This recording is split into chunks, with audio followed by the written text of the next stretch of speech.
السلام عليكم ورحمة الله وبركاته. ازيكم يا شباب؟ النهاردة معنا حلقة خاصة جدا بتهم قاعدة كبيرة جدا من الناس اللي بتروح الجيم. النهاردة حلقتنا عن البنات والعضلات للبنات والمكملات الغذائية للبنات وكل حاجة تخص البنات. النهاردة معنا كابتن يارا إمام مشرفنا النهاردة في البرنامج، وإن شاء الله نستفاد من خبرتك. كابتن يارا ما شاء الله عليها من أفضل المدربات الموجودة في الإمارات للتدريب.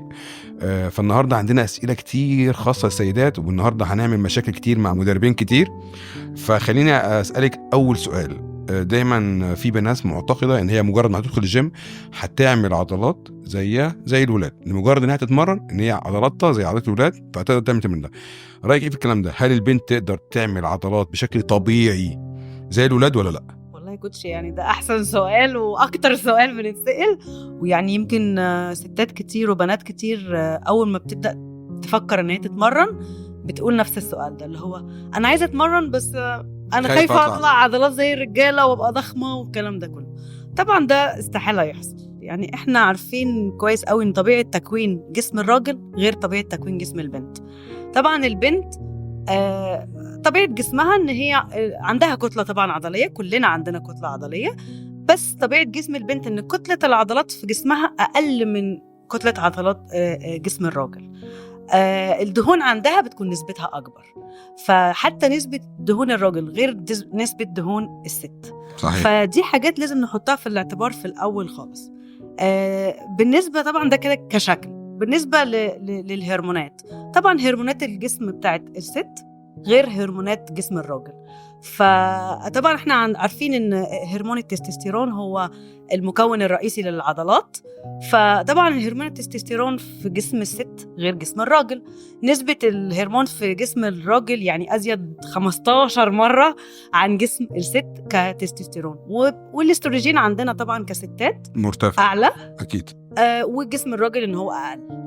فبرضو التجربة في حتة أو يعني التكوين الجسدي من جوه ومن بره كهرمونات للست مختلف تماما. صحيح. فحتة إن إحنا هنعمل عضلات نفس الراجل، لا، هنعمل عضلات هنعمل عضلات جميل، بس مش نفس الراجل. طيب انا طبعا متفق معاكي جدا جدا جدا جدا. وعلى فكره السؤال ده انا بيجي لي انا شخصيا اكيد. كلنا مظبوط. البنت انا بالعلم وبالتجربه وبكل شيء، البنت مستحيل تعمل عضلات زي الشاب. استحالة طبيعي، مستحيل بالظبط. احنا طبيعي عارفين اللي بيكون شكلهم كده بيكون ايه؟ صحيح، واخدين هرمون. اكيد.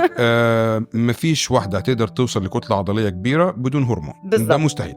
وعلى فكره الشاب نفسه لما بيدخل الجيم بيوصل لكتله عضليه معينه وبيتوقف عندها، بيحتاج هرمونات زياده عشان خاطر يزود الكتله العضليه.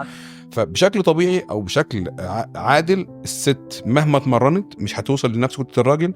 زي ما انت قلتي، لاختلاف الهرمونات، لاختلاف الكتله العضليه. كلنا سواء ستات رجاله اطفال كلنا مولودون بهيكل عضلي واحد بالظبط، بينمو عادي جدا. لو اتمرن بينمو، ده امر طبيعي.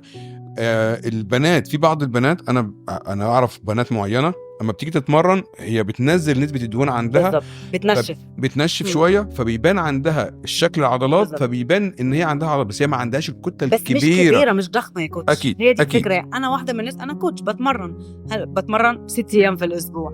يعني الناس تقول ده المفروض شكل جسمك يكون معضل اكتر. انا شكل جسمي لو شد جسمي بيكون معضل، لو قللت زي ما حضرتك قلت نسبه الدهون شكل جسمي بيبان ان هو عضل اكتر. صحيح. لكن كتوتال كشكل انثوي او شيب الجسم او الكلام ده كله الحمد لله هو ده اللي احنا بنحافظ عليه. ده اهم حاجه، اللي هو ما فيش كرش، الاماكن الجسمي واخد الشيب بتاعه حلو والمظبوط، الكلام ده كله. يعني ده المفروض البنت او الست تركز عليه لو هي داخله تتمرن تمرين عادي بدون بقى بطولات من الكلام ده كله. كلام صحيح. هي اهم حاجه عندها ان هي تركز على ان هي تبني كتله عضليه تمنعها بقى من ان هي عندها مشاكل إصابات. انت عارف الشغل بتاعنا في ستات كتير بتشتغل في المكتب، قاعدة دايما صحيح. على المكتب، فهي بتبقى ظهرها مثلا مواجعها، ألمها، ركبتها، الكلام ده كله. العضلات اللي بتحميها من كل الكلام. بالظبط. لو أنا بنيت العضلة أو خليت إن شكل جسمي قوي بالظبط، هي بكتسب قوة، ببعد عن الإصابات، ببعد عن المشاكل اللي ممكن تحصل لجسمي، وبشكل كويس وبشكل سليم بحافظ على شيب جسمي. فده اللي الست أو البنت المفروض تركز عليه لو هي داخلة تتمرن او ان هي بدأت تفكر تتمرن او الكلام ده. طبعا انا بنصح كل الستات وكل الناس ان هي ترجع تدخل صحيح. التمرين وتتمرن والكلام ده كله. طيب انا كده بشكل عام يعني احنا متفقين جدا، البنت بتدخل الجيم عشان تظبط الشيب بتاعها، بالظبط. عشان تقوي العضلات بالظبط. بتاعتها. في فرق شاسع ما بين واحده بتكبر عضلات اللي هي مش هتكبر بشكل كنت اكتر من اللازم استحالة تكبر طبيعي بشكل طبيعي 100%. طبعا، مع اختلاف برضو ان احنا نقول ان في جيناتيك ان أكيد. ممكن البنت تبقى هرمون التستوستيرون عندها عالي شويه عن بنت تانية تكون طبيعي او الكلام ده طبعا اختلافات جينات، مش يعني اكيد كل الناس فاهمه ان مثلا ده شكل جسمها شكله كده ممكن تكون بتاخد هرمون او كده. لا، في ناس بتلعب طبيعي، بس سبحان الله هي جيناتيك تقدر تبيلد ماسلز يعني بصورة أكبر. ممكن تكون بتلعب لعبة عنيفة شوية الكلام ده كله، فبتخلي شكل جسمها أكبر شوية، بس ستيل هي بتلعب طبيعي وما بتاخدش هرمون والكلام ده. ومستحيل توصل لحجم العضلي الأوفر وكده مستحيل. استحالة كده احنا كده استحالة 100%. متفقين على النقطه دي. وحضرتك انت ذكرت نقطه مهمه جدا، ان البنت لازم تبني كتله عضليه. على فكره انا دايما بنصح بالموضوع ده لاي واحده حتى لو جايه تخسس، ان هي تبني كتله عضليه. بالزبط. بناء الكتله العضليه بيساعد في التخسيس. انت مستحيل تقدري تخسي بالشكل المطلوب بدون ما يكون عندك كتله عضليه، بدون ما تشيلي حديد. مظبوط اخر برضه مظبوط. لان في ناس كتير بتخلط ما بين برضه تقول لك الكارديو وتقول لك طب انا بدخل جيم العب كارديو بس. طب ما انت بتلعبي كارديو اوكي، بتنزلي بس بتخسي برضه من العضل. تمام. فاحنا عشان نبيلد الماسلز او نبني عضلات لازم نعمل ايه؟ لازم نشيل صحيح. حديد. طبعا بيختلف من واحده للتانية على حسب هي داخله مبتدئه بقى لها فتره بتلعب الكلام أكيد. ده كله.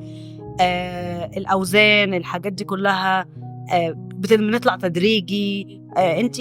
انت بتكوني زي ما احنا قلنا بنبني عضلاتنا او بنزداد قوه علشان اقدر احمي نفسي من اي مشكله صحيه ممكن تواجهني سواء خارجيه او داخليه يعني. كلام مظبوط. انت لما بتيجي بنت حابه ان هي تتمرن، انت بتمرنيها بشكل عام حديد على طول مباشره، حتى لو هي مش حابه تخسس او ان هي تخسر دهون، ولا بتقسمي العضلات بتاعتك بالنسبه للبنات ازاي؟ بصي كوتش، هو عموما طبعا بنختلف من واحده للتانية. اكيد. بتختلف في العمر. انت بقالك يعني مثلا واحده لسه صغيره في السن ولا واحده كبيره في السن؟ هي كان عندها خلفيه قبل كده لعبت اي رياضه ولا لا؟ تمام. الحاجات دي كلها انا ككوتش لازم اركز عليها. اشوف طبيعه شغلها ايه، بتعمل مجهود قد ايه في شغلها، عدد ساعات العمل بتاعتها قد ايه. كل ده بيفرق معايا في ان انا ابدا احط الجدول بتاعها عامل ازاي. ممتاز. واحده مثلا ما بتشتغلش خالص غير واحده بتشتغل المجهود اليومي. بالظبط. الحاجات دي كلها لازم نحطها في الاعتبار واحنا بنعمل الجدول بتاعنا. تمام. في ناس بتدخل تقول لك انا مش عايزه العب حديد، انا مش عايزه اشيل اوزان، بيدخلوا يقولوا كده. اكيد. الفكره انا ازاي اقنعها بده ان هو صح وهيفيدها بدون ما ان انا اكون بضغط عليها برضو عشان هي تحب الحاجه دي. فاول حاجه انا بعملها بخلي اللي قدامي يحب الحاجه، ان هو يعني الالتزام أكيد. رقم 1 ان هو ازاي يلتزم. معظم الستات برضو عندها يعني بسبب تغيرات هرمونية، بسبب مود ظروف كده، فبيكون عندها تقلبات مزاجية كتير. صحيح. فأنا كبنت لازم أحاول إن أنا أخلي اللي قدامي يقتنع بالحاجة اللي هو بيعملها، إن هو يخليها اللايف ستايل. أنا مش داخلة الجيم أعمل أخس مثلا، لو هي عايزة تخس أنا داخلة الجيم أخس وخلاص بعد كده هسيب الرياضة. لا بالعكس، أنا عايزة أحببها في الحاجة دي عشان هي تكمل تستمر فيها مدى الحياة. ممتاز. فالحاجات دي أول حاجة بحطها في الاعتبار. واحدة داخلة مش بتحب الحديد، مش عايزة تشيل، ببدأ إن أنا أديها بادي ويت يعني بوزن جسمها بس، مع إن أنا بقى واحدة أدخلها في الحديد. وده حصلت معايا كتير جدا. أكيد. يعني يعتبر معظم الناس اللي اتمرنت معايا عارفة الموضوع ده، إن هم دخلوا كده اللي هو لا أنا مش عايزة أشيل، أنا مش عايزة أعمل، أنا مش عايزة، واحدة يعني. لكن الواحد اللي بيبقى متمسك برأيه لا هتشيلي لا هتعملي، ما تكرهش اللي قدامك في الحاجة اللي هو مثلا بقاله كتير بياخد قرار عشان يبدأ. صحيح. فهي دي يعني أنا أبدأ بادي ويت، أبدأ إن أنا ماشيين واحدة بعد كده ستيب باي ستيب أبدأ أنا يعني. خليك ذكي كمدرب إن أنت تخلي اللي قدامك هو اللي يقولك أنا عايز أعمل الحاجة دي. ممتاز. برافو عليك. دلوقتي بقى يا كوتش أنا أحب أسألك أنا بقى سؤال يعني استفيد برضه من خبرة حضرتك الكبيرة. ربنا يخليك. فأنا طبعا في بعض المدربين وبعض الناس احنا سمعنا إن البنت ليها تمارين معينة وفي تمارين ما ينفعش تعمل. هل ده صح ولا غلط؟ طيب كقاعدة عامة يعني المدربين بيقولوا ان البنات ما ينفعش تتمرن التمرين ده بشكل نهائي، اكيد طبعا ده كلام غلط. لو في حد عنده مشكلة صحية من تمرين معين فهو بيستثنى التمرين ده حاجة استثنائية، إنما القاعدة العامة مفيش حاجة اسمها بنت ما تتمرنش تمرين معين. تمام. والسؤال حلو ده قوي الكلام ده. طبعا. وعلى فكرة الإجابة بتاعت السؤال ده مرتبطة بإجابة السؤال بتاعك اللي هو إن البنات مستحيل تبني كتلة عضلية. بالضبط. المدربين اللي بيقولوا إن البنت ما تتمرنش التمرين ده عشان ما تبنيش كتلة عضلية في المكان ده أو المكان ده أو المكان ده، هو الرد بسيط جدا، هي مستحيل توصل للكتلة العضلية الشاذة اللي يكون منفرة ابدا وهي بتتمرن طبيعي. بالظبط. فالبنت ما عندكش اي مشكله لو اتمرنت اي تمرين، لان هي قبل ما بتبني فيها كتله عضليه مش بتبني فيها كتله عضليه، هي بتعمل لها تقويه. بالظبط. ان انا اسيب جزء في الجسم ما مرنهوش. تقويه، يعني انا اسف، ده قمه الغباء. انت كل ما تتمرن المكان ده عند البنت انت بتقويه مش بتكبره، لان ولا التغذيه بتاعتها ولا الهرمونات بتاعتها هتوصلها ان هي توصل لحجم عضلي شاذ عن الشكل الطبيعي او مستفز او كده. انما لو هي بتتمرن التمرين بشكل عادي، ايه المشكله ما تتمرن مثلثات، تتمرن ترابيس، تتمرن ترايسبس، تتمرن كالف، تتمرن لات، تتمرن كل التمرينات صدر، مفيش اي مشكله خالص. هي كل اللي بتعمله ان هي بتقوي المكان ده. فاي شخص يقول ان البنت ما تتمرنش تمرينات في المطلق ده اسمه غباء، او ان هي مثلا ما ينفعش تشيل حديد، او ان الحديد غلط على البنت، او الكلام ده كله. ما فيش حاجه اسمها كده. البنت عندها نفس النسيج العضلي بتاع الراجل، بيختلف في الكتله، انما نفس النسيج الموجود عندها موجود عند الراجل. تقدر تتمرن كل التمرينات، تقدر تشتغل نفس الحاجات اللي الراجل بيعملها في الجيم، مع اختلاف ان هي الفكره كلها ان هي هتقوي المكان ده اكتر ما هتعمل كتله عضليه. في دايما احنا عارفين ان الانسجه الموجوده في جسم الانسان بتختلف، في انسجه بيضاء وفي انسجه حمراء، كل واحده فيهم بتشتغل بطريقه معينه. دايما النسيج الموجود عند الست هو النسيج الذي يتحمل القوه الزياده، بتتحمل عندها قوه تحمل زياده. ممكن في ست انت تتمرنيها يكون قوه تحملها في التمرين البلانك او في الابس اعلى بكتير من الراجل. تمام صح. في حين هاتي راجل تاني وست خليهم يعملوا تمرين سكوات او ديد ليفت او الكلام ده، اكيد الكتله العضليه عند الراجل اكبر فبتخليه يشيل اكتر. بس هي الفكره كقوه تحمل الست اكيد اكتر. فالاختلاف ده بيخلي كل واحد محطوط في مكانه المناسب. الست تقدر تكون قويه وفي نفس الوقت بشكل ست ما ياثرش خالص على شكلها. بالظبط. يعني انا برضو من الحاجات اللي كنت بواجهها ان معظم الستات صراحه يعني كاللور الرجل هي اقوى اكيد، فيعني بيقدروا يشيلوا في الرجل اكتر، بيقدروا يتمرنوا في الرجل احسن في بعض التمرينات وبعض الاجهزه الفعليه. بالظبط. يعني صحيح. حتى ممكن لو ده دخلت تشالنج كده مع واحد ان هي ممكن شويه في بعض الاجهزه صحيح 100%. لكن الابر برضو عندنا احنا كستات في مشكله بيحتاج وقت ومجهود اكتر. مفيش حد كامل.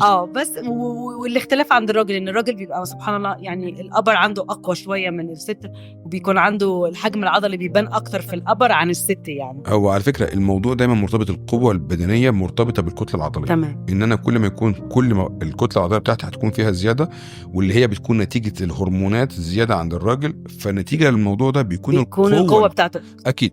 لما انا اكون بتمرن انا مريت بمراحل كتير في التمرين. ان انا كنت الاول بلعب في البطولات في وزن خفيف 60 كيلو، بعدين 65 كيلو، بعدين 70 كيلو، بعدين 75 كيلو. قوتك اختلفت في كل وزن تماما. كل مرحله فيها اختلاف. وعلى فكره لو ما كانش في القوه دي ما كنتش هقدر اوصل للاختلاف ده في الوزن بتاعي ولا اقدر ابني كتله عضليه. أكيد. فالموضوع مرتبط ببعضه. الكتله العضليه دايما مرتبطه بالاوزان بتاعتك، ده في العادي في النورمال. في قواعد شاذه على فكره. أكيد. في ناس في ناس عشان بس حدش يقول لي لا في واحد بيكون رفيع او ما عندوش كتله عضليه. وحسب اللعبه برضه كوتش. يعني أكيد. انا بلعب باور ليفتنج، فما حد بيشوفني بشيل اوزان معينه.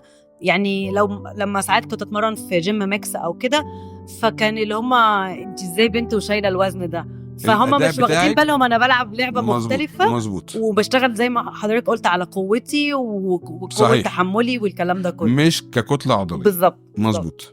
عندي بقى كمان سؤال يعني، وعايزه حضرتك اللي ترد عليه ان شاء الله. كتير ستات بتيجي تقول لي، انا طبعا برد عليهم بس انا عايزه بقى اجابه من كوتش راجل. تمام. ستات كتير ما اجي بنصحها بان هي تاخد، بيكون اكلها مش احسن حاجه، فبنصحها ان هي تاخد بروتين او ان هي تاخد كرياتين او احماض الامينيه يعني عموما. فبتيجي تقول لي لا لا لا لا ده هيبوظ جسمي، ده هيخلي عضلاتي كبيره. هم خلطين ما بين البروتين وما بين الهرمون. فحضرتك توضح لي بقى الفكره دي. الموضوع سهل جدا وبسيط جدا. ايوه. الست اللي هي تقول لك انا مش هاخد احماض امينيه او مش هاخد بروتين، قول لها خلاص مش هتاخدي بروتين، بلاش تاكلي سمك، بلاش تاكلي بيض، بلاش تاكلي لحمه، بلاش تاكلي فراخ. بالظبط. ما الاثنين نفس الشيء، وكمل. نفس الشيء. بالظبط. انت بتاخدي بروتين، ايه الفرق ما بين البروتين ده والبروتين اللي انت بتاكليه؟ هو نفس الشيء، ده بروتين. الاحماض الامينيه او كلمه بروتين لما بنيجي نكسرها لمجموعه احماض امينيه سواء اساسيه او غير اساسيه، تمام. مجموعه الاحماض الامينيه دي بتكون كلمه البروتين. ان انا دلوقتي انا ما اقدرش ادخل الاكل بتاعي في اليوم بتاعي على مدار اليوم بتاعي، سواء انا الشهيه بتاعتي ما فيش قابليه للشهيه او ما فيش نفس للشهيه او الوقت بتاعي مضغوط، فبعوض الكلام ده بمكمل غذائي زي البروتين. مفيش اي مشكله، هو بروتين هو اكل، مفيش اي فرق صح. ما بين الاكل اللي انت بتاكله الطبيعي والبروتين بتاخده. انا بالعكس، انا دايما برجح لبعض الستات ان هي تستخدم البروتين شيك افضل من الاكل، لان هي الشهيه بتاعتها بتكون ضعيفه، بالاضافه ان بيكون سهل الامتصاص، سريع الامتصاص، صح. ما بياخدش وقت في المعده، ما بيعملش انتفاخات، ما بيعملش مشاكل، صح. بيكون سريع.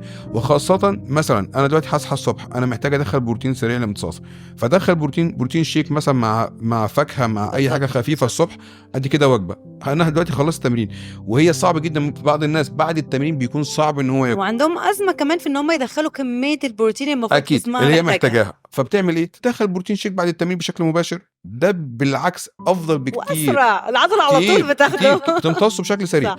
فالاحماض الامينيه بشكل عام والبروتين ما لهمش اي علاقه خالص بموضوع الهرمونات. الهرمونات دي ابعد ما يكون عن بالظبط يا الستات. كوتش. هو في خلط للاسف الشديد، دايما بسمعه، ان هم رابطين البروتين بالهرمون. يعني هم شايفين ان هو يعني طبعا للاسف برضو بسبب السوشيال ميديا، تمام، ان احنا عندنا الفكره ديت ان لا على فكرة والله انا هاخد البروتين شيك حاضر بجرامي. على فكره هو الفكره بس المعلومه الخطا دي مش بس موجوده عند الستات، حتى على فكره موجوده عند بعض الرجاله او بعض الشباب.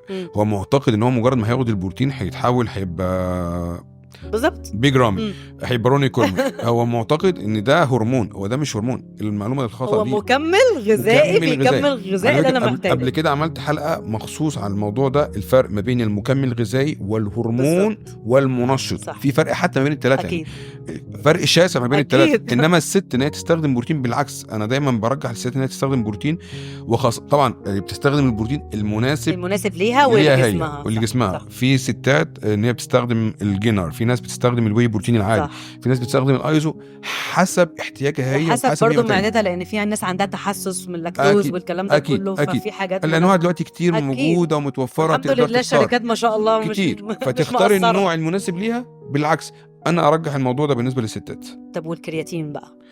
الكرياتين ده انا عملت له حلقات قبل كده. اوكي لا بس عايزين للستات برضه. الكرياتين حمض اميني، تمام، زيه زي اي حمض اميني. هو ميزته ان هو بيدي طاقه شويه في التمرين. حلو. يعني ناخده قبل التمرين ولا بعد التمرين؟ لا، الكرياتين ملوش علاقه تاخديه قبل تقدر تاخديه في أيوة. قبل التمرين، بعد التمرين، الصبح، بالليل، ايوه ملوش علاقه. اوكي انت بتدخلي احتياجك من الماده دي، خلاص دخلت جسمك على مدار اليوم، دخلتيها الصبح الظهر بالليل، هي دخلت بالظبط، جسمي استفاد بيها بالظبط. الكرياتين بالاضافه لكده ان هو بيعمل شويه بيخزن شويه ميه في الالياف العضليه. تمام. وعلى فكره انا مش ضد ده خالص. هو لو بيخزن ميه ما بين الالياف العضليه والجلد، انا يبقى عندي مشكله ان هو بيخزن ميه ما بين الجلد وما بين العضلات. انما ان انا اضخ ميه داخل العضلات او اعمل تخزين ميه داخل العضلات، انا ما عنديش مشكله خالص. بالعكس، المكون الاساسي للعضلات عندنا في جسمنا هي الميه، فان وجود ميه في العضلات بالعكس دي حاجه كويسه جدا، مش حاجه وحشه. بس انا عندي برضو نقطه بالنسبه للستات. انا عارف ان الستات بيبقى المعده عندهم حساسه شويه اكتر من الرجاله، فدايما بنصح لما تستخدم نوع كرياتين حاول تستخدم نوع كرياتين موثوق فيه، ده رقم 1. رقم 2 مش لازم تستخدمه مده طويله، يعني استخدميه فتره ترجعي شويه وترجعي تاني. الحاجه الثالثه انا دايما بنصح الناس كلها في الكرياتين سواء ستات او رجاله، اما تكون بتستخدم كرياتين او حتى مجرد انت بتستخدم بروتين، حاول تشرب ميه كتير. البروتين الزياده او الاحماض الامينيه الزياده على المعده بتبقى حمل على الكبد وعلى الكلى، فانت محتاج ترفع منسوب الميه اللي انت بتشربه عشان تنظف. انما الكرياتين جزء امن جدا لو الشخص سليم وما عندوش اي مشكله. اللي بيشرب بروتين اما اجيب كلمه بروتين اكسرها هيبقى جزء من الكلمه بتاعتي كرياتين. الامينو اسيد اللي انا بستخدمه جزء منه كرياتين. صح. كل مكمل غذائي انت هتستخدمه جينر او واي بروتين او ايزو هتلاقي من ضمن المكونات بتاعته كرياتين. حتى لو ما كتبلكش كرياتين هتلاقي مكتوب كلمه مثلا 27 جرام بروتين. كلمه بروتين دي جزء منها كرياتين. صح. فان انت تستخدم الكرياتين او تستخدم الكلام ده كله ما دام بشكل موثوق فيه وامن، ايه المشكله في كده؟ بالعكس يساعد الستات شويه ان هي يبقى فيها عندها شويه طاقه زياده، طاقه نشاط. بالعكس. وعلى فكره المخزون الميه اللي بيكون موجود داخل العضلات بيحمي الجسم من الاصابات. لما يكون حد العضلات عنده فيها نشفان شويه صح. او عنده فقد في الميه في جسمه بتكون معرض اكتر للاصابات. وجود الميه ده بيحميك من الاصابات. اكيد. انا بقى اللي عندي ليكي سؤال شويه بيجي لي، ومش هقولك ان انا عندي الخبره الكافيه فيه، فانت اكيد عندك الخبره الكافيه فيه. الستات اللي بتدخل الجيم تتمرن، لو جالك حد حامل وبيتمرن او عايز يتمرن، انت بتقبلي تمرني حد حامل ولا الموضوع بيتحسب ازاي؟ طبعا اكيد بقبل، يعني ده حاجه برضو من ضمن الحاجات اللي درستها واشتغلت فيها شويه حلوين يعني كخبره برضو. بس هي الفكره بيبقى اهم حاجه عندنا الدكتور قالك تتمرني ولا لا. يعني في الاول الدكتور لازم يسمح بالظبط. لازم اول حاجه بسالها لها ايه حالتها. تمام. الدكتور قالك تتمرني ولا لا. برضو اعرف تاريخها الرياضي، لعبت رياضه قبل كده ولا لا. هل هي في الشهر الكام. في ناس سبحان الله يعني هي رياضيه بتلعب رياضه من قبل ما تحمل او كده. تمام. دي اقدر امرنها حتى من الشهر الاول. ممتاز. بس بطريقه معينه. اوكي، هي شخص رياضي ولا لا، دي مهمه جدا جدا. الدكتور قال تتمرني ولا لا، دي مهمه جدا جدا. فالحاجات دي كلها من العوامل الاساسيه ان احنا بنسالها ككوتشز متخصصين او يقدروا، عشان في طبعا ناس ما بتقدرش تمرن حوامل او كده، فلازم الحاجات دي ابقى انا عارفاها. ليه بقدر اشوف هي نسبه عضلاتها كويسه ولا لا، تقدر تتحمل اي انواع من انواع التمارين. يعني في واحده ما تقدرش تتحمل ان انا اضغط عليها في التمرين، فاقدر اعمل لها استرتشات اكتر تفيدها.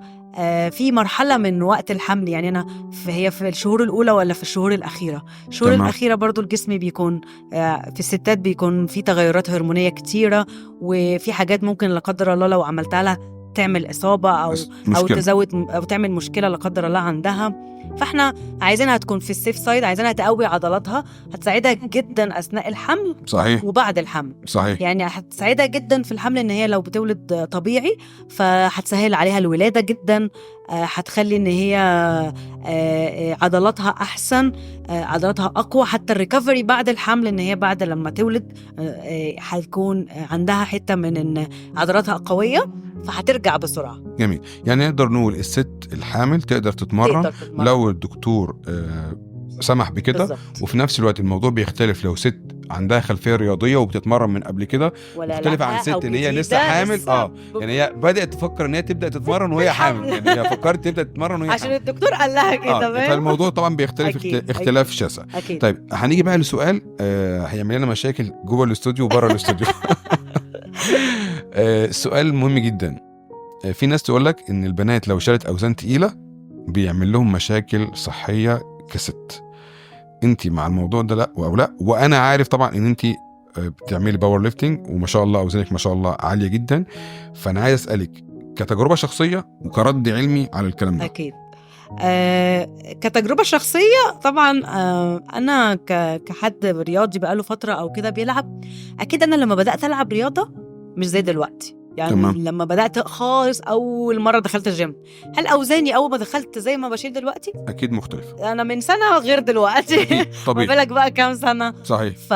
فطبعا إحنا كمبتدئ كحد داخل لسه يلعب أكيد بيشيل أوزان على يعني ستيب باي ستيب، اللي هي جميل. خطوة واحدة واحدة. لو هنقول بدأت ب2 كيلو، مش هقول لك ب10 ولا ب20، ب2 كيلو. كل شهر او كل اسبوع اكيد الوزن اللي بشيله بيتغير. لو انا طبعا اكلي كويس، تغذيتي كويسه، صحيح. ونومي كويس، وماشيه باللي هي الاجراءات الطبيعيه في التمرين، وحسب استجابه الجسم. بالظبط. وحسب طبعا استجابه الجسم وحسب الجينات بتاعه الجسم. في واحده ما شاء الله بتدخل من على طول جسمها بيبان عليه، على طول أوزانها بتتغير على جميل. طول بتطلع بسرعة، يعني ما شاء الله. هي ممكن تكون عندها جيناتك القوة العضلية بتاعتها أوكي حلوة جميل. تمام. في واحدة تانية لا والله، يعني مهما بتقعد فترة حلوة عشان تبني شوية عضلات يعني تمام. فدي كلها بتختلف من بنت للتانية. الست تقدر تشيل أوزان تقيلة، تقدر تشيل أوزان تقيلة لو عندها المقدرة أو الكتلة العضلية اللي تخليها تتمرن بالوزن ده بشكل صحي. احنا كده يا كوتش زي ما قلت لحضرتك، لما بنبدأ واحدة واحدة. فاحنا لو هنتكلم على المدى البعيد، لو هي بادئة على المدى البعيد هتشيل وهيكون أداء صحيح، أوزان وهيكون أداء طبعا بالأداء الصحيح. طبعا هتشيل أوزان، هتقدر تشيل أوزان تقيلة، ومش هيحصل لها أي مشكلة لو هي بتلعب بالطريقة الصحيحة. تمام. لو هي ماشية بإجراءات صحيحة. يعني في ناس ممكن عشان شالت وزن تقيل وما عملتش ريكفري كويس أو استشفاء كويس هيحصل لها إصابة. تمام. وهي ممكن تكون ماشية بكل حاجة كويسة بس مش بتنام كويس أو مش بتاخد الراحة الكافية ليها. جميل. هيجي لها إصابة. السكاجول كله لازم يكون متكامل، كل حاجة متكاملة. اما بنتكلم ان انا بقول ان البنات تلعب بوزن تقيل، انا بتكلم كنسبة وتناسب بالنسبة للبنات، مش بتكلم كأوزان بشكل عام بالظبط. ولا بالنسبة للراجل بالظبط. يعني عشان في ناس يقول لك انا اقدر اشيل زي الراجل، لا مش هتقدري تشيلي زي الراجل، لان الكتلة العضلية مختلفة والهرمونات مختلفة. صحيح. والقوة مختلفة. صحيح. عشان كتلة العضلات بتاعت الراجل اقوى يعني اكبر، هنقول ان هي اكبر فهي اقوى. صحيح. فمش هنقارن بنت براجل، انا هقارن بنت ببنت. برافو عليك، انا متفق معاكي جدا. يعني انا واحده من الناس، انا كوتش وبلعب بقالي سنين واقدر ادخل اتمرن مع راجل، بس هل انا هقيس نفسي على مقياسه هو؟ لما هيجي يشوفني مش هيشوفني بنظرته هو. صحيح. يعني هو هيبص لي كبنت، فلما هيشوف وزن تقيل انا شايلاه هيبقى مبسوط، او مثلا واو دي شايله وزن تقيل عشان مزبوط. انا كبنت شايله الوزن ده. تاكيدا لكلامك ان حتى في البطولات وفي الاولمبيات وفي حاجات كتير بيبقى دايما في البطولات مش مختلط ما بين الراجل وما بين الست. هم عارفين ان الجينات والهرمونات والجسم وكل شيء بيختلف ما بين الست وما بين الراجل، فعشان كده بيكون في العاب للسيدات وفي العاب للرجال. لان الموضوع لو حصل ان حطوا الاثنين مع بعض اكيد هتكون مقارنه ظالمه بالنسبه للستات، لان في ست ممكن تكون قويه جدا بالنسبه للستات، بس لما هتدخل في تصفيات مع الرجاله الموضوع هيكون حتى مختلف. حتى لو بتاخد هرمون. متفق. يعني انا بقولك حتى لو هي بتاخد هرمون وبتاخد هرمونات نفس الهرمونات اللي الراجل بياخدها، عمرها ما هتكون في نفس قوه الراجل. فدي حاجه احنا مفروغ منها. احنا مش يعني ايه، احنا لو هنقارن زي ما قلت لحضرتك هنقارن ست بست. الست تقدر تشيل اوزان تقيله، تقدر تشيل اوزان تقيله، مش هتكون امنه عليها، هتكون امنه عليها. بس زي ما احنا قلنا، اولا انت لما بتدخلي خطوه خطوه، لما بتبداي مبتدئه غير واحده محترفه او واحده بقالها فتره طويله أكيد. بتتمرن. الحاجه التانية، انت تغذيتك عامله ازاي، نومك عامل ازاي، بتلعبي اداء عامل ازاي. ممتاز. لان في طبعا ناس بتدخل تتمرن تشيل وزن تقيل مره واحده، نفس إصابة. الموضوع عند الولاد، اصابه على نفس الموضوع. فلا يعني اهم حاجه ركزي على انك انت تتمرني بشكل سليم. انت مش داخله بطوله. انا واحده من الناس لما حتى بمرن الناس بتوعي، انا مش بمرنهم اللي هو زيهم زي، طب ما انا بشيل اوزان ليه؟ يعني انا ممكن ككوتش ان انا لو حد مش بروفيشنال او كده ادخل لها هتقدري وعاند ان هي هتقدر. طب ليه؟ بلس ان الست عندها تغيرات هرمونيه وبتؤدي الى تغييرات مزاجيه اكيد. فلازم العوامل دي اخلي بالي عليها علشان خاطر ما اعملش اصابه للي قدامي، ما اكرهش اللي قدامي في اللعبه، وتوصل للهدف اللي انت عايزه والنتيجه اللي انت عايزها. توصلي والكلام ده كله. احنا داخلين التمرين علشان انت سبحان الله كمان بيغير من المزاج بتاعنا. احنا عارفين التمرين بيطلع طاقه سلبيه، بيديني طاقه ايجابيه. فالحاجات دي كلها هي المهمه بالنسبه لي. انا عايز حاجه تخليني على المدى البعيد. فانا هدفي هو ده اللي بيحدد انت هدفك ايه. انت داخله تمرني تغيري شكل جسمك، تحافظي على نفسك، تبني عضلاتك اللي هي مناسبة ليكي البسيطة، ولا انت داخلة عندك بطولة، داخلة تلعبي لعبة معينة زي ما قلنا مثلا ويت ليفتنج أو باور ليفتنج أو الكلام ده كله. فالحاجات دي كلها لها عوامل. يعني إجابتي على سؤال حضرتك، الست تقدر تشيل وزن تقيل بطريقة سليمة وما فيهاش أي مشكلة عليها، ومش هتأدي لها أي مشكلة لو هي ماشية بطريقة مظبوط.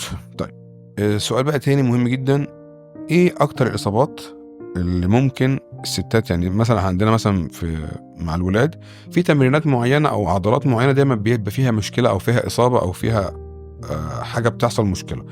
ايه اكتر الاصابات اللي انت شفتيها كمدربة بتحصل دايما او متكررة مع الستات، وازاي نتجنب المشكلة دي؟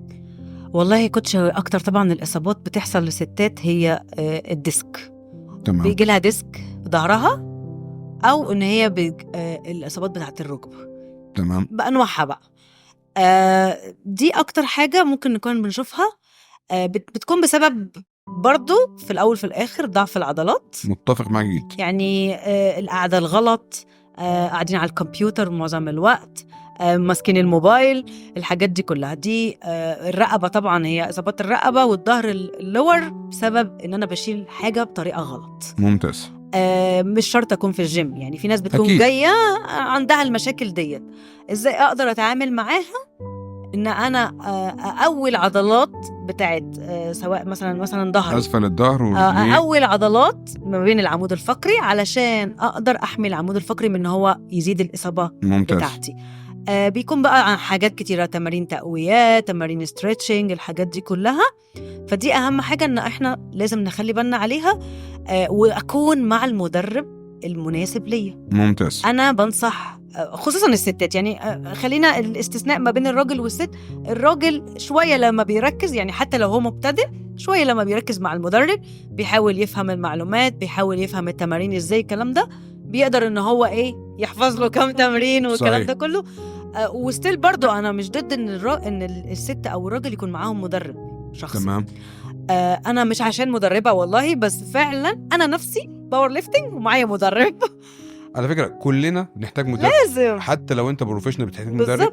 مدرب بيطور من نفسك، بيطورك كتير، بيوفر لك وقت كتير بالزبط. جدا، بيوصلك لنقطه انت معتقد ان انت ما تقدرش توصل لها، بيحميك من مشاكل كتير واصابات كتير ممكن بالزبط. تحصل لك بعد كده. فلا على فكره المدربين نفسهم، يعني انا حتى في البروفيشنال في البودي بيلدينج عندنا بيج رامي، روني كولمان، الناس دي كلها كل الناس معاها مدربين، معاهم مدربين واخصائي تغذيه بالزبط. ومعاهم تيم كامل. فمش معنى ان انت قوي او ان انت تقدر تشيل او الكلام ده ان بالعكس. انت ما عندكش مدرب او ما تقدرش انا تقدر واحده من مدرب. الناس، انا مدربه ومعايا مدربي، يعني ده لازم، لان فعلا زي ما احنا قلنا هيحمينا رقم واحد بجد. يعني انا شايفه ان احنا كمان يعني اي بني ادم في الدنيا مش عايز يحصل له اصابه. يعني اكيد انا في غنى ان انا اروح اعمل عمليه او ان متفق انا معك. احس بالم معين او الكلام ده كله. فليه احط نفسي في الحته دي لما ممكن يعني هدفع شويه، بس انا هحمي نفسي من حاجات كتيره هتحصل في المستقبل. الدفع شويه ده بيوفر عليك انت تدفع فلوس اكتر لو في حصل حاجات في لا قدر الله. مستشفيات او في حاجات لا صح. قدر الله ممكن يحصل لك فيها مشكله. فهي دي الفكره، ان انا حتى لو انا عندي اصابه وداخل التمرين، انا افضل جدا ان يكون معاك مدرب بتاعك او مدربه بتاعتك علشان خاطر تحمي نفسك من ان يجيلك اصابه تانية او ان الاصابه بتاعتك تزيد، وان المدرب يكون فاهم كويس قوي ان انا عايزه اقوي المناطق اللي فيها اصابات ديت علشان احمي نفسي، وان انا كمان ممكن مع الوقت الاصابه دي خلاص انا ما احسش بالالم بتاعها. اكيد انا عندي ناس عندها ديسك كانت ما بتتمرنش خالص، الحمد لله، يعني كانت بتحس بألم على طول مدى الحياة. طبيعي. يعني الحمد لله احنا وصلنا لمرحلة دلوقتي ان هي مش حاسة اصلا ان في ألم في المنطقة دي. قويت العضلات في المنطقه بالزبط. المحيطه بالمشكله، فخلاص بقى الحمل موجود كله على العضلات، العضلة مش على العضل، مش على العمود الفقري. فهي دي الفكرة. انا بحمي عظامي من الإصابات ازاي؟ ان انا اقوي ألياف العضلات عضلية. بتاعتي صحيح. واكون عضلات تحمي، يكون الحمل بتاع جسمي كله على عضلة. العضلة هيحصل لها مشكلة، هيحصل ايه؟ هنعمل مساج، هنعمل استرتشات، هنعمل استشفاء عضلي مختلف لما يكون المشكلة في العمود الفقري أو في المفاصل. لكن المفاصل والحاجات دي غلطتها بفورة يعني. صحيح. متفق معك. ايه الفرق بين تمارين المقاومة وتمارين الكارديو وايه الأفضل؟ طيب أنا في ناس خانقتني على السؤال ده. لا مفيش مشكلة. مفيش حاجة اسمها الأفضل ما بين الكارديو أو تمارين المقاومة، لازم الاتنين مع بعض. ليه لازم الاتنين مع بعض؟ الكارديو تمرينات قلبية، أنا لازم يكون عضلة قلبي قوية جدا تمام. وشغالة معايا بشكل كويس جدا عشان خاطر أقدر أحرك العضلات بشكل ممتاز. دي نقطة. النقطة التانية، هل أنا أقدر أستغني عن التمرينات بالكارديو بس؟ طبعا ده بالظبط غلط جدا. ليه غلط جدا؟ هنفترض ان انا دلوقتي بعمل كارديو وانا عندي كتله عضليه عاليه، وفي حد جنبي على التريد ميل جنبي بيعمل كارديو نفس الوقت بتاعي بنفس السرعه بتاعتي بكتله عضليه اقل. الماشين عندي هيطلع لي ان احنا حرقنا نفس الكالوريز، يعني هو هيطلع ان هو حرق 100 كالوريز وانا هيظهر عندي على الماشين ان انا حرقت 100 كالوريز. بس في الواقع اللي عنده كتله عضليه اكتر هيحرق بكميه اكبر بكتير جدا من اللي عنده كتله عضليه اقل. فتمرينات المقاومه يا جماعه اهم جدا كتير جدا جدا جدا من تمرينات الكارديو. الكارديو ليه وقت معين، لو عملته مرتين في الاسبوع، حتى لو عملته بعد التمرين، لو انا عندي وقت بعد التمرين اقدر اعمل كارديو بعد التمرين. تمرينات المقاومه بدونها انت مش هترفع معدل الحرق بتاعك. بدون تمرينات المقاومه انت معرض لكل الاصابات، زي ما كنا بنتكلم دلوقتي على العمود الفقري والالياف العضليه اللي بتحمي العمود الفقري والمفاصل. بدون تمرينات مقاومه انت مش هتعمل عضلات بدون تمرينات مقاومه. انت معرض للاصابه من اي شيء بدون تمرينات مقاومه. معدل الحرق عندك منخفض جدا جدا جدا، التمثيل الغذائي بتاعك منخفض جدا جدا جدا، حتى الاستشفاء بتاعك منخفض. الكارديو انت بتعمل كارديو دلوقتي لمده 20 دقيقه. تمام. انا عملت كارديو 20 دقيقه، خلصت الكارديو، جسمي حرق اثناء فتره الكارديو كميه الكالوريز اللي انا خلصتها. انا دلوقتي عملت في المقابل تمرين مقاومه، جسمي بيفضل يحرق في تمرين المقاومه وبعد تمرين المقاومه وحتى اثناء فتره النوم، اثناء عمليه الريكفري بتاعي والاستشفاء بتاعي. فمعدل الحرق بيكون شغال طول اليوم. انا دايما بدي مثل بسيط جدا على اللي بيلعب كارديو واللي بيعمل تمرينات مقاومه. اللي بيعمل كارديو ده زي موظف لازم يروح الوظيفه عشان ياخد راتب. تمام. تمرينات المقاومه ده رجل اعمال قاعد في البيت وشغال بيدخل له فلوس. فانت التمرينات المقاومه بتخليك حتى وانت قاعد في البيت وانت نايم في السرير جسمك بيشتغل بيتحرك. فانا مش بقول ايهما افضل، لازم الاثنين يكونوا مع بعض، كومبين ما بين الاثنين، لان الاثنين بيكملوا بعض. انا عضله قلبي مهمه جدا زي عضلات الخارجيه، الاثنين بيكملوا بعض. انما ان انا استغني بشيء عن شيء ده مش صح. وعلى فكره كميه الكارديو بالنسبه للمقاومه بتختلف من شخص لشخص وحسب الهدف بتاعك. يعني في واحد تمرين مقاومه عنده اديله مثلا 4 ايام تمرين مقاومه ويومين كارديو، في ناس تانية ممكن اديلها 3 كارديو و3 مقاومه، حسب الهدف بتاعك، حسب جسمك، حسب المشاكل الصحيه اللي عندك. انت عايز توصل لايه بناء عليه بنحدد كارديو قد ايه وتمرينات مقاومه قد ايه. انما ان انا اشيل حاجه او استغنى حاجه ده غلط. نفس الفكره ان انا حد يقول لي هو البروتين اهم ولا الكارب اهم، الاثنين مهمين العضله والجسم وكل حاجه لكل شيء. ما اقدرش استغنى عن حد فيهم، بس الفكره كلها في شخص اقدر ادخل له كارب 50 جرام وبروتين 100 جرام، وفي واحد تاني ممكن ادخل له 100 جرام كارب و150 جرام بروتين. صح. الموضوع بيختلف من شخص لشخص ومن هدف لهدف ومن طبيعه لطبيعه. فان انا استغنى عن الكارديو لا، وان انا اشيل تمرينات مقاومه الاثنين لا، الاثنين مهمين جدا. تمام. طيب دلوقتي هنيجي بقى لنقطه حساسه هتزعل مننا ناس كتير. اوكي انا بحب الحاجات اللي بتزعل الناس دي. مفيش مشكله. بص طول ما احنا صح احنا أكيد. مش هنختلف مع الناس في موضوع مين يكون مبسوط مننا ومين مش يكون مبسوط مننا. في حاجات كتير دلوقتي بتساعد في التخسيس للستات او للرجاله بشكل عام، بس دايما الستات هي اللي بتركز فيها بصراحه. انا عشان اسهل طبعا عشان اسهل. في ستات ما بتحبش تتعلم يا كوتش. مش هنذكر اسماء حوام معينه، يعني مش هقول مثلا من جور، مش هقول طبعا الكلمه دي الا حاجات زي كده. انت ايه رايك فيها؟ والله يا كوتش انا رايي اي حاجه مش طبيعيه هي مش صح. تمام بجد يعني انا بحب كل حاجه تكون طبيعيه. يعني اولا انا بحب زي ما انت عليتي في الوزن بطريقه اكيد مش سريعه، يعني اكيد انت ما زدتيش 10 كيلو في يوم، صحيح، ولا زدتي 10 كيلو في شهر. يعني خلينا واقعيين، اكيد اكلتي كتير عشان توصلي للمرحله دي. صحيح. فهي حاجه اي حاجه سريعه انا بالنسبه لي شايفاها مش سليمه. تمام. الحاجه التانية اي حاجه بتلعب على الغده مشكله كبيره طبعا.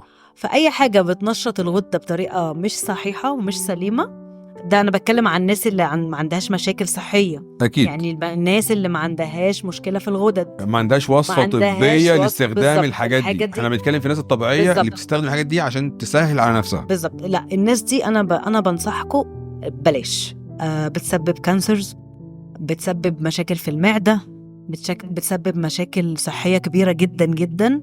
احنا في غنى عنها. صحيح. يعني السرعه اللي انا هوصل بيها للنتيجه دي انا ممكن اتمرن لمده سنه، نبذل مجهود زياده.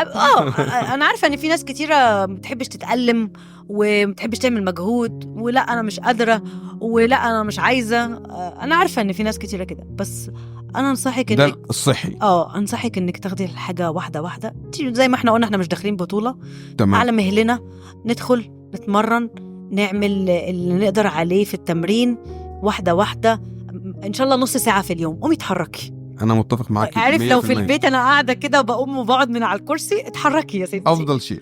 بس الحركه بركه زي ما بيقولوا، وده بالعكس على المدى البعيد هيكون صحي بالنسبه لك اكتر واكتر. بالظبط. فانا شايفه ان حتى لو انت اخدتي حقنه معينه او عملتي اي اجراء معين، الاجراء ده هيروح لو انت ما بتلعبيش رياضه. لو اجراءات زي ايه الاجراءات؟ يعني زي كوتش مثلا قص المعده، زي عمليات التجميل بتاعت اللي هي شكل الجسم والقص والشفط والحاجات دي. في ناس هتزعل من اللي انا بقوله. النقطه دي بالذات من انت ايه رايك يا كوتش فيها؟ دي اخطر نقطه انت ذكرتيها دلوقتي، موضوع تكميم المعده والقص المعده والكلام ده. احنا بنتكلم في كارثه. وعلى بالظبط. فكره ده مش كلام انا بس، ده كلام حتى اغلبيه الناس اللي الدكاتره بتعمل كلها، الدكاتره اللي مظبوط. بتفهم والناس مظبوط. الصح هتقول ان ده غلط. انا عندي معده، عندي اجزاء من المعده، كل جزء من المعده مهم. مخصص لشيء معين. بالظبط. اما اجي انا اقص الجزء ده، انت فقدت الجزء ده بشغله بيشتغل ايه، انت خسرت الموضوع ده. انت لو شفتي كل الناس اللي عملت تكميم معده او قص معده بيفضل غصب عنه ياخد فيتامينز بشكل بالظبط، يومي. وبياخد حاجات تهضم تساعد على الهضم. اكيد، لانه خسر حاجات بتساعد في الهضم. في الهضم. الاجزاء من المعده اللي بتكون مسؤوله عن امتصاص الفيتامينز نفسها مش موجوده. صح. فانت بتاخد فيتامينز، لو انت اخدته التابلت صدقني انا بقول لك جسمك مش هيستفاد بيه، صح. لانه مش هيمتص. صح. انت بتضطر تاخده انجكشن وبشكل دوري. دي نقطة. النقطة التانية، النزول السريع اللي انت عملته نتيجة قص المعدة، انت هتلاقي نفسك نزلت 20 30 40 50 كيلو من وزن جسمك. كمية الترهلات اللي هتكون عندك هتخلي شكلك أسوأ 1000 مرة ما كان شكلك وانت وزنك زايد. لا وكمان يا كوتش، يعني بعد ما الدكتور بقى اللي بيعمل الإجراء ده بيعمله، بعد ما بيعمله مش قبل، روح العب بقى رياضة. لو ما رحتش لعبت هترجع تاني. لا هو كده على فكرة في ناس بترجع تاني للأسف الشديد. بيرجعوا. انا شفت ناس جولي بعد ما عملوا قص المعدة وجولي وزايدين يعني تخان. ليه؟ لأن عملية الهضم عندهم مش مكتملة. بالزبط. انت عملية الهضم عندك مش مكتملة، عملية الامتصاص بتاعت ومجرد ما هترجع تاكل تاني هو بيبقى سبحان الله المعدة زي البالونة كده ستريتش. مظبوط. طب انا ليه ما اقللش اكلي فالبالونة دي تنزل لا شوية؟ للأسف الشديد الناس اللي بتاخد الإجراء ده بكل صدق وكل أمانة، يعني هو مش فاهم ان هو بيضر بنفسه قد ايه، بيضر بصحته قد ايه. انا بتمرن بعمل رياضه عشان خاطر صحتي رقم واحد. انت بتضر بصحتك وبتدمر من نفسك، والعناصر الغذائيه اللي معدتك مش هتمتصها هتاثر على شعرك، على مفاصلك، على العظم عندك، على ضوافرك، على كل شيء في جسمك. حتى المود بتاعك هتلاقيه مختلف. انا لما بشوف حد عامل العمليه دي انا اسف، انا بعتبره موميا قدامي. صح. هو اقرب ما يكون للموت، حتى في شكل الترهلات، حتى في الكلام ده. على فكره حتى لو لعب رياضه مستحيل انا كمدرب ابني كتله عضليه تلحق الترهلات اللي بتحصل وتعوض نزول الوزن ده. هو نزل له 40 50 كيلو ويشيل الجلد الزياده أجزاء كتير واجراءات يدخل كتير، في حاجات تانية يعني حاجات كتير غنى عنها يعني. اصعب برضو. كل ده بيدور حوالين نقطه ان هو مش عايز يتعب، مش عايز يبذل مجهود، مش عايز يلتزم. فهنا دي المشكله الكبيره. صح. وبرضو في حاجه حضرتك قلتها عجبتني جدا دلوقتي، موضوع ان انا بلعب رياضه عشان صحتي قبل ما يكون عشان شكلي. طبعا دي القاعده الاساسيه. ناس كتيره اللي هو مش حاطاها في بالها، يعني قد ايه الرياضه بتفيد جسمي من جوه قبل بره. انا دايما بقول للناس اللي بتدخل الجيم وبيتمرن جيم ان مجرد انت دخلت جيم انت كسبان حتى لو جسمك ما اتغيرش. بالظبط. الرياضه في الاساس للصحه قبل ما تكون للشكل. الشكل حاجه اكيد تانية. كلنا محتاجينها وكلنا بندور عليها. في الاول صحتك رقم واحد، هيفيد اكيد صحتي من جوه كل شيء، في كل حاجه، بيعلي الهرمونات كل شيء بيختلف في كل شيء، في المود بتاعك، في شكلك، بتاعك، في كل شيء، صحتك، مزاجك في الشغل، في كل شيء. بيخلي يومك منظم، بيخلي حياتك كلها منظم. يعني بتنصح برياضه الصبح ولا بالليل؟ لا ده حسب الوقت اللي يناسبك انت. انا في الموضوع ده حسب كل شخص، حسب الجدول بتاعه. طب انت ككوتش؟ انا بحب دايما اعمل كارديو الصبح بدري واخد التمرين بتاعتي في نص اليوم، بس بالليل بنام بدري. ايوه جدا. احسن حاجه والله يا جداً. كوتش. لا فعلا انا ككوتش انا جربت التمرين الصبح وجربت بالليل وجربت في نص اليوم. بالنسبه لي احلى وقت اتمرنت فيه هو كان الصبح بصراحه. انت لسه نشيطه، لسه الهرمونات ممتازه، التمثيل بس طبعا لو في ناس ما تقدرش، انا بنصح أي طبعا وقت. ان كله يتمرن في اي وقت عادي، ان شاء الله 2 بالليل بس تتمرن. مظبوط. اتشرفت بيك يا كوتش. انا والله انت كنت قاعده جميله وقلنا حاجات حلوه ان شاء الله تفيد الناس في البودكاست. نتمنى تكون الناس استفادت، وان شاء الله اكيد لنا لقاءات تانية. اتشرفت بوجودك معانا النهارده، وان شاء الله حلقات تانية كتير ان شاء الله. ان شاء الله. اتشرفت بيك. شكرا. ربنا يخليك.